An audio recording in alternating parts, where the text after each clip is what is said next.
So, new question here, that is female reproductive system of human.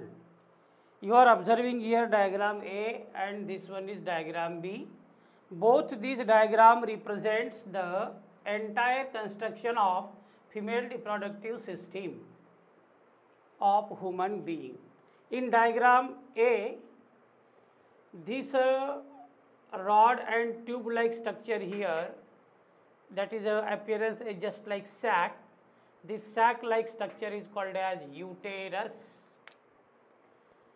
Below uterus, this one is vagina, and above the vagina there is a small canal that is called cervix.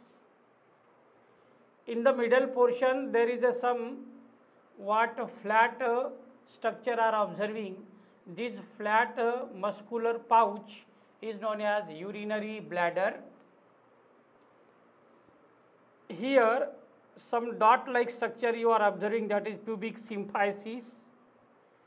This is erectile tissue present. This erectile tissue is called as clitoris. The vagina is get covered by two fleshy folding of the skin.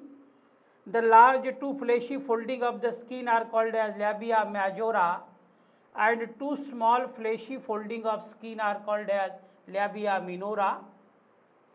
At the junction of labia majora and labia minora there is a urethra, and this diagram represents the internal picture of the female reproductive system. In diagram B, you are observing the entire external appearance of female reproductive system. The topmost cap-like portion here observing you is known as uterine fundus. The uterine fundus goes to be slanting in downward direction. The first slanting portion is called as isthmus. Later on, there is a dilated portion. This dilated portion is called as ampulla. Ampulla leads to a long tube called as infundibulum. The infundibulum ends into a finger-like projections are there. These finger-like projections are called as fimbri, and the fimbri play an important role in the holding of ovary at both sides. This portion is called as cervix. Below cervix there is a cervical canal, and at the terminal portion there is vagina.